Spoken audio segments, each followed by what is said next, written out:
Now, one of the most overlooked things in the golf swing is all to do with the grip, but not how you're holding the grip in your hand strength, more to do with your grip pressure. How tight or how loose are you holding this golf club? Because if you do one of them way too much, you will absolutely destroy your chances of having a good, consistent golf swing. So in this video, we're going to dive right into everything we need to know about grip pressure and how doing it wrong can affect you poorly, how doing it right can make your golf swing. So I'm Jonathan Chan with JChownGolf.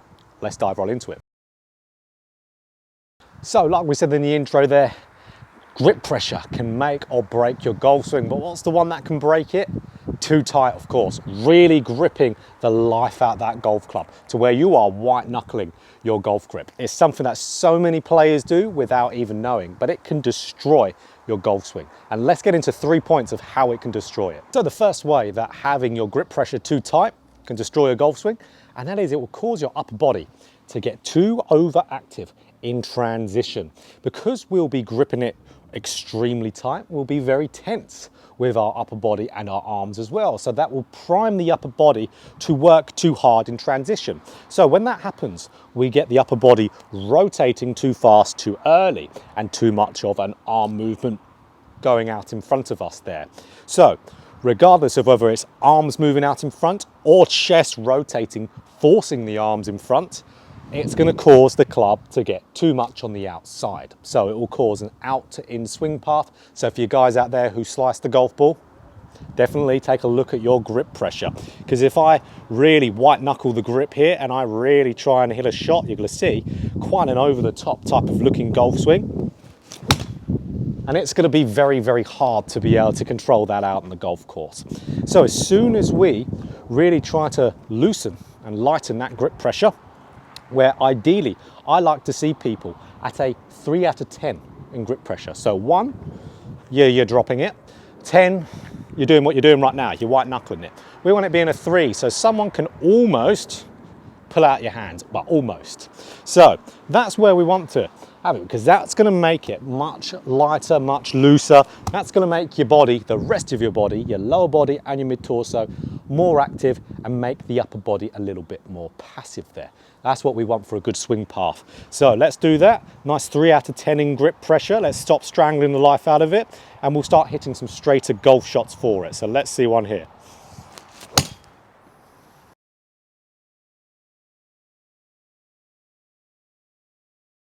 So the second way that having a grip pressure too tight can destroy you, and that is a steep shaft in transition. So if you've watched a lot of my videos, you know I talk a lot about steep shafts in a downswing. So this is another one that can cause it. Like I said, it's a problem that can be caused by a lot of things, and definitely too tight of a grip pressure can for sure do it. Because like we talked about in the last one, we have a lot of tension with our upper body.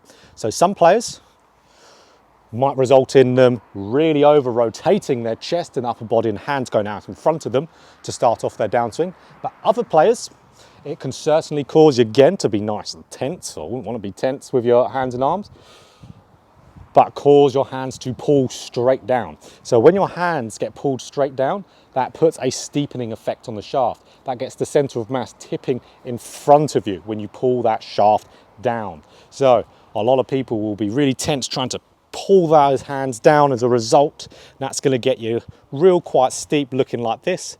This is going to feel awful, this strike. So yeah, really steep down there. Really felt very tense. That's what I would probably do if I had a tight and really tense grip pressure. Something we don't want to be able to hit good golf shots with. We do not want to be too tense and too steep with it. So again, if we lighten up that grip pressure, some brilliant things are going to happen. And instead, you're going to do the opposite of what steepening the shaft is. You're going to shallow the club, because to have a nice, good shallowing method and shallowing movement in the golf swing, having nice, light and loose hands at the top of the golf swing helps that shallowing move happen. So even if I just get up to the top of the backswing with, again, a 3 out of 10 grip pressure, and I turn and I pivot, not doing anything to my hands and arms, and you can see, obviously exaggerated a bit for sure, but you can see that club is shallowing out. Now let's grip it really tight, do the same thing. It's not shallowing quite as much, is it? So 3 out of 10, again, let's keep those hands there. Let's turn, let's pivot the rest of the body. Upper body's going to be nice and passive now because it's not quite as tense. You're going to hit a better shot. So again, nice and loose. Let's see that club shallow just a little bit more, just from our grip pressure there. So let's hit one.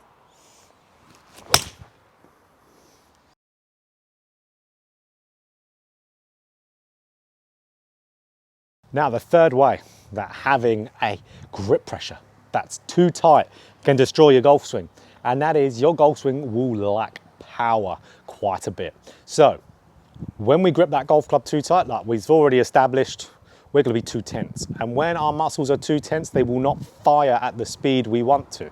They will not be moving athletically. They will not have the pop that we want to be able to hit those good long drives. So we will swing very stiff, very rigid, a lack of power there. So when, like we say, we're doing any other athletic move, we want to be nice, loose and relaxed. That's how we're going to move athletically to something. Golf, no different. We want to be nice, loose and relaxed there. So if I feel like I've got nice, loose grip pressure again, 3 out of 10 is a nice one to work off. I'm just going to feel a lot more springy, a lot more athletic. I'll be able to put a hell of a lot more speed at the golf shot here. And it's just going to look generally a better movement, more fluid, more flowing. Even the rhythm will look better. So let's hit one. So guys, for sure, we don't want to be gripping that golf club too tight. A lot of bad things can happen. You're going to hit it slicey, you're going to hit it steep, you're going to hit it short. We don't want any of them. You just gripping that golf club a little bit softer, like we said, 3 out of 10 in grip pressure, will be a very advantageous thing for you to do there. You'll have so many better movements in the golf swing that you'll be laughing afterwards because you'll be regretting why haven't you done it sooner. But a lot of the things is, with this type of element in the golf swing, it's very overlooked.